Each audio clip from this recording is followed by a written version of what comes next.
Assalamualaikum warahmatullahi wabarakatuh. Ketemu lagi dengan Finatronic Channel. Teman-teman, kita lanjut lagi untuk merancang sistem panel PLTS step yang ke-11 ya. Jadi di step yang ke-11 ini kita akan membahas tentang bagaimana kita melindungi inverter dan jalur suplai sumber dari baterai. Seperti itu teman-teman. Yaitu fungsinya adalah untuk melindungi inverter ketika konslet. Jadi ketika nanti inverter itu mengalami kerusakan internal atau konslet, maka jalur sumber juga harus diputus. Seperti itu teman-teman.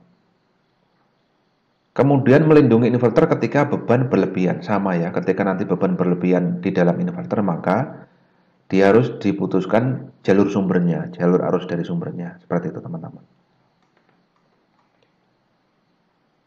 Melindungi jalur listrik dari sumber baterai. Artinya apa? Baterai ini adalah sumber listrik utama sehingga ketika ada sesuatu, ya, ketika ada sesuatu di beban, di inverter dan seterusnya, itu harus diputus. Karena ada bahaya kelistrikan ketika ini tidak terputus ya. Seperti itu teman-teman. Apa bahayanya ya nanti peralatan kita bisa rusak atau kebakar, atau mungkin kabel-kabelnya ataupun panelnya bisa kebakar. Karena kalau sumbernya baterai ini arusnya besar sehingga ketika terjadi konslet nggak diputus maka akan terjadi kebakaran di panelnya maupun di peralatannya ya teman-teman ya. Ini berbahaya, makanya ini harus dipasang ya jalur pengaman dari sumber. Seperti itu teman-teman. Diagramnya adalah sebagai berikut.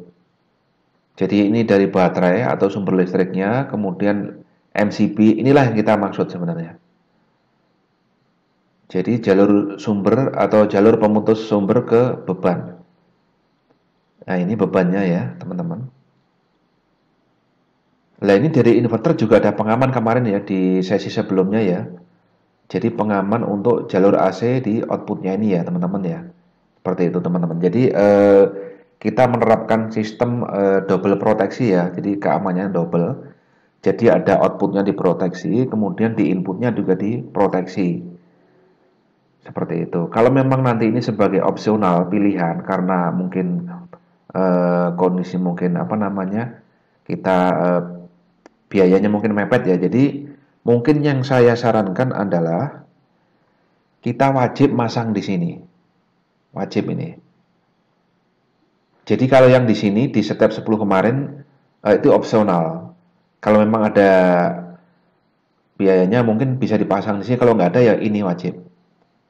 Artinya apa? Secara analisis ketika terjadi sesuatu di sini, ya kan? Mungkin akan terjadi overload ataupun short di sini, maka ini akan memutus dari sini. Jadi lebih aman. Artinya proteksi ini akan memutus jalur ke sana. Sehingga ini wajib dipasang. Kalau ini sebenarnya opsional tapi direkomendasikan. Seperti itu teman-teman.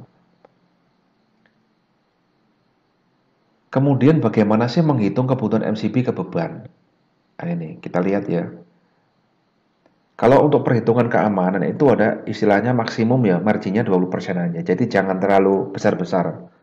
Karena nanti kalau terlalu besar, bebannya atau jalur yang dilindungi akan rusak duluan. Makanya ini saya tulis faktor keamanan maksimal 20%. Seperti itu teman-teman.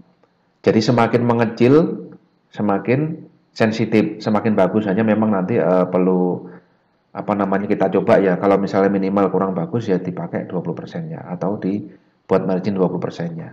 Nanti saya jelaskan. Rumusnya adalah MCB kapasitasnya dalam ampere itu sama dengan daya inverter atau bebannya ya dibagi tegangan suplai inverter DC inputnya berapa. Seperti itu teman-teman. Kali ya ini tadi marginnya ya kita buat misalnya 20%. Jadi 600 watt, kalau misalnya kita pakai inverternya kemarin sebelumnya itu 600 watt anggapannya ya, dibagi 12 volt kali 1,2 marginnya sama dengan 50 ampere. Ini ya 50 ampere ini kali 1,2. Hasilnya adalah ini. Jadi ini hitung-hitungan maksimal MCB yang bisa kita pasang, maksimal ya. Jangan terlalu besar. Maksimal, kalau terlalu besar nanti keburu kebakar duluan nanti inverternya. Jadi kita prinsip pengaman tidak akan berfungsi di sini. Jadi maksimal 60 ampere. Jadi untuk pemasangan MCB saya sarankan itu kita coba 50 ampere. Kalau 50 ampere berarti kan hitungannya gini, ketika nanti dia inverter mencapai lebih dari beban punyanya 50 ampere ke atas, langsung trip. Jadi lebih sensitif ini, lebih aman. Seperti itu teman-teman. Jadi maksimalnya 60 ampere. Jadi eh, kalau misalnya kita mau masang 50 itu lebih sensitif. Jadi ketika nanti bebannya mencapai 600 watt peaknya, itu langsung kalau kita anggap itu langsung sesuatu yang perlu diproteksi ya harus kita 50 ampere. Jadi langsung trip nanti. Seperti itu. Kalau itu dianggap kita pengen mengoptimalkan beban ini maksimal kerja 100% kapasitas dia ya mungkin pakai yang di atas ini ya, yang pakai 60 ini, teman-teman. Tapi secara teoritis ini ya hitungannya ya. Jadi semakin hitungannya mepet ke sini, jadi kita nggak pakai faktor keamanan, ini 50 ampere berarti ya itu akan semakin sensitif, akan semakin aman. Seperti itu. Tapi aktualnya di pasaran nanti sama ya, jadi harus kita perhatikan juga. Kalau misalnya kita mau masang yang 50 ampere ada di pasarannya, ini yang di pasarannya. 6 ampere, 10 ampere, dan seterusnya ini teman-teman ya. Jadi disesuaikan sama ini. Kalau yang misalnya kita mau masang 60 ampere nggak ada di sini, ya paling maksimal 63. Seperti itu teman-teman ya. Jadi itu hitung-hitungannya ya untuk proteksi pengaman. Jadi memang listrik ini kan sesuatu yang ada resiko di situ ya, makanya kita harus betul-betul memperhatikan perhitungan daripada pengamannya. Kalau enggak ya nanti panelnya bisa kebakar, peralatannya kebakar dan sebagainya, berbahaya ya.